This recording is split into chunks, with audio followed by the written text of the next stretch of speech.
¿Saben? Parte de mi amor por los cómics y sus superhéroes viene en parte por aquellas películas animadas que pasaban los sábados en las mañanas antes de retransmitir por octava vez en el mes Forrest Gump. Películas como Batman contra Drácula, Ultimate Avengers, Hulk contra Wolverine, Liga de la Justicia Doom, All Star Superman, Superman contra la Élite y Batman, La Máscara del Fantasma, estas dos últimas pendientes para un análisis, formaron lo que a mi perspectiva de un niño de 7 u 8 años era un superhéroe, y que varias de estas exponían temas bastante complejos que no cualquier niño puede entender, hasta que ya es bastante más grande, como la clave detrás de la infinita bondad de Superman, la necesidad ficticia de una penitencia para superar un trauma, la ética detrás de la experimentación humana y la segregación a grupos minoritarios, o la moralidad detrás de decidir por mano propia el destino de los criminales dependiendo de una percepción personal. Una de esas películas que veía de pequeño y que no fue hasta que tiempo después, más recientemente, comprendí mucho mejor, fue Liga de la Justicia, Crisis en Dos Tierras. Antes de proseguir con el tema, me gustaría decirles que solo el 10% de las personas que ven estos videos están suscritas, así que si te gusta el contenido, dale like, comparte y suscríbete, para que así me ayudes a llegar a mi meta de los 10,000 suscriptores. Ahora sí, proseguimos. Crisis en Dos Tierras es una adaptación bastante libre sobre los cómics de la Edad de Plata con el mismo nombre, y la historia Justice League Earth 2, de Grant Morrison. En estos, la Liga de la Justicia que todos conocemos llega a la Tierra 2 o 3 dependiendo de qué versión estemos hablando, encontrándose con sus propias versiones malvadas, llamados en estos universos el Sindicato del Crimen. Ultraman, quien es una versión de Kal-El, llamada ahora Kal-Il, hijo de Jor-El y Lara, pertenecientes a los kryptonianos, que en esta tierra son algo parecidos a los que son los Viltrumitas. Buscan perfeccionar su especie a base de deshacerse de los eslabones más débiles. No se sabe por qué enviaron a su hijo a la Tierra, pero este se encargó de poner bajo su control a la mitad del planeta.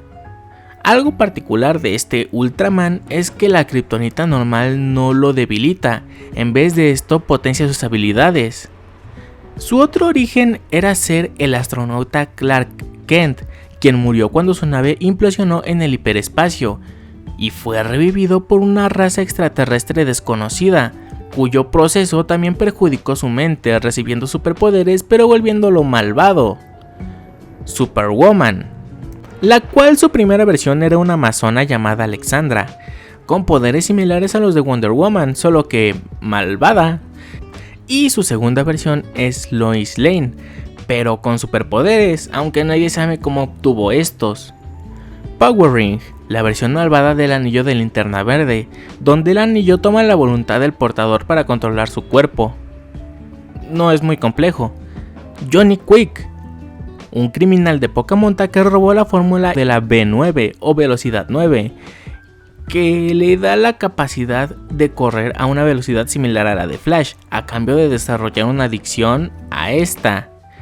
En su segunda edición tiene una relación con la Atom de su universo. Y finalmente tenemos a Owlman, cuyo primer origen es inexistente, siendo solo una contraparte de Batman en Tierra 3, pero en su reinicio, se trata de Thomas Wayne Jr., el hermano mayor de Bruce Wayne.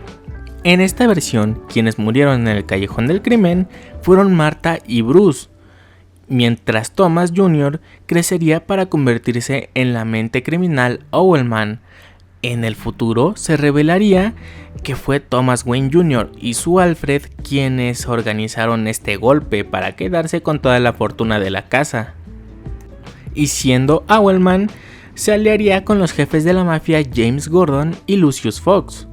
Como dato curioso, hay un Thomas Wayne Jr. en Tierra Cero, que no se sabe si es de verdad el hermano o medio hermano de Bruce, pero fue criado por la corte de los búhos para ser su estandarte, ser el Owlman de este universo. Yéndonos directo a la película, el argumento comienza cuando Lex Luthor, de un universo alterno, en el que este parece ser un héroe, viaja a la tierra de los héroes que todos conocemos, de la Liga de la Justicia, pues desde su tierra, la conocida como Tierra 2, el mundo está bajo el yugo del Sindicato del Crimen y busca ayuda de la Liga de la Justicia para detenerlos. Nuestros héroes dudan si no es una trampa del villano de Superman, pero al notar que su corazón está del lado contrario del cuerpo, por fin ceden a ayudar. Al primer enfrentamiento con el Sindicato del Crimen, pelean contra Superwoman y la versión malvada de la familia Shazam. En los cómics, este Shazam contrario se llama Mazaz, Shazam al revés. Es en este punto donde Owlman se entera de la existencia del multiverso, dato que se tienen que guardar para bastante más adelante. La Liga de la Justicia se organiza para atacar a las guaridas repartidas por el Sindicato del Crimen, deteniendo una versión malvada y rara de Arsenal y el detective marciano, logrando capturar a Ultraman.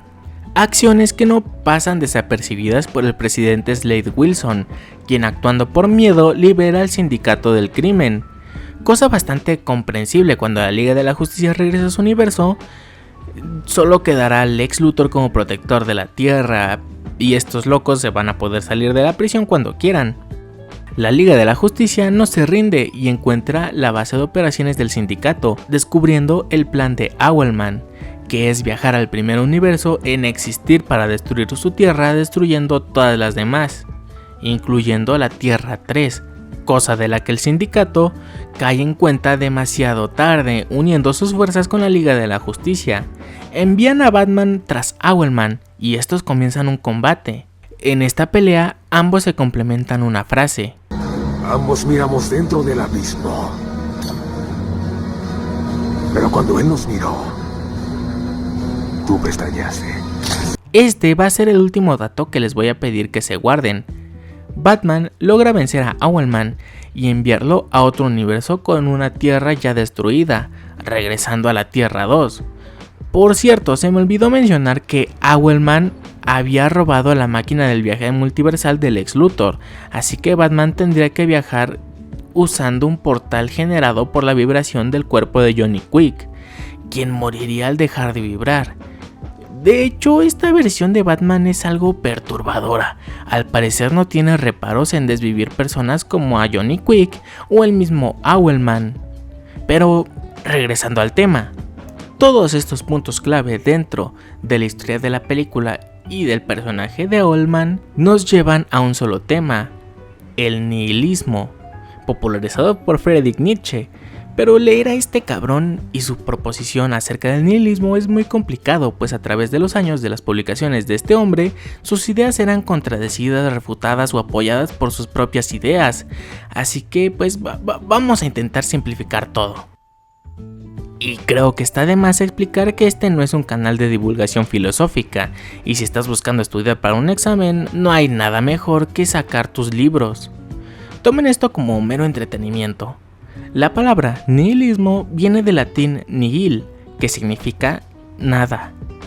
Esto, pues, esta corriente filosófica forma su base a través de la negación o el asegurarle la existencia de, dividiéndose en tres corrientes populares: el nihilismo ontológico, o se hace que se niega la existencia de todo lo que se percibe como realidad.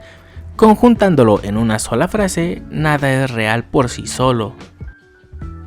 El nihilismo epistológico básicamente se niega a asegurar todo el conocimiento y el concepto de la verdad.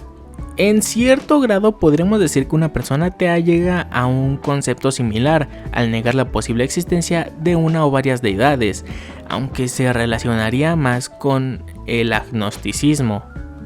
La conjunción de estas ideas llegan a dar con el nihilismo moral, en el que el bien y el mal, lo correcto y lo incorrecto, quedan difusos dentro de un campo en el que la percepción de cada uno depende del individuo y su propia percepción de estos conceptos. En términos ñoños, y regresando al tema del primer video de hace 2 semanas, en Civil War, ¿qué es lo correcto? Asegurar protección y justicia, limitando nuestro derecho a la libertad y privacidad, o garantizar el respeto a las garantías universales sabiendo el riesgo que esto implicaría para nosotros. La respuesta solo se encontrará en cada individuo, y del conjunto de valores que posee, y dependiendo de sus experiencias personales. La tercera variante del nihilismo es independiente de las anteriores dos, a pesar de seguir sus mismas bases. Hablo del nihilismo existencial, que sí se relaciona directamente con Auelman. Esta doctrina filosófica sostiene que la vida o existencia carece de sentido, significado o valor intrínseco por sí mismas.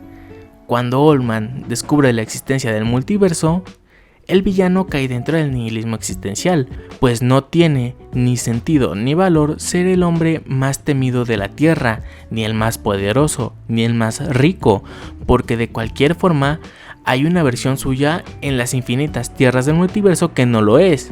Y vamos, ni siquiera vale la pena tomar una decisión, porque en otro universo eligió la opción contraria, llegando a caer en el absurdo, concepto filosófico de Albert Camus, que igual analizamos y explicamos relacionándolo con el mercenario bocazas más famoso del medio, Deadpool.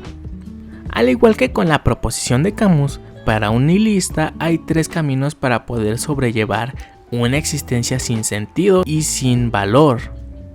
El primero, el volverse un nihilista pasivo, es decir, adoptar y tener como parte de sí mismo el hecho de una existencia vacía y dolorosa, guardando los sentimientos del dolor, pesimismo y cinismo para sí solo.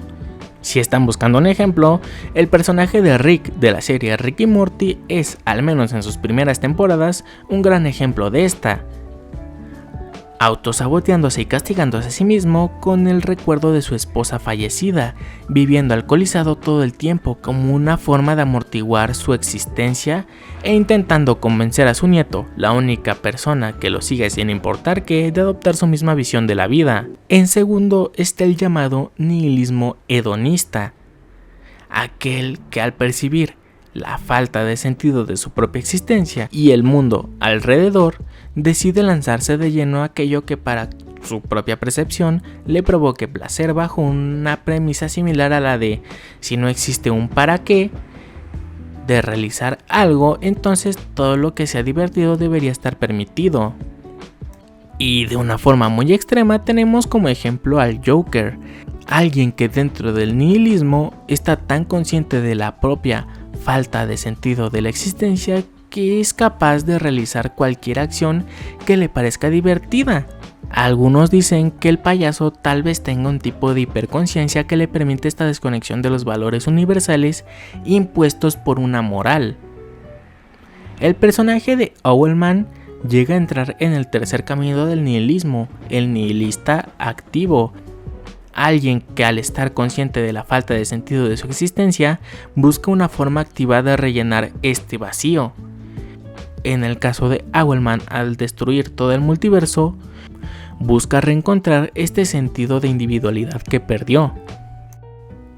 A grandes rasgos, sería algo así como: al volver a ser el único Auelman que existe, volvería a tener sentido. La frase que mencionan Batman y Auelman en medio de su combate: ambos miramos dentro del abismo, en realidad sería algo así: si miras dentro del abismo, el abismo verá en lo profundo de ti, siendo una frase dicha por el propio Nietzsche, refiriéndose al nihilismo y a lo que se refiere Bruce cuando contesta que Auelman parpadeó. Pero cuando él nos miró, tú pestañeaste. Es que si bien la mente de ambos está verdaderamente trastornada, siendo un lugar demasiado oscuro, Bruce supo aceptar esa oscuridad de sí y alzarse con el significado y motivación de su propia existencia, mientras Thomas Jr. no supo cómo nadar dentro de su propia mente, ahogándose en la filosofía que lo terminó llevando a su fin. Yo fui el host para la Comicueva y conmigo será hasta la próxima. Chao.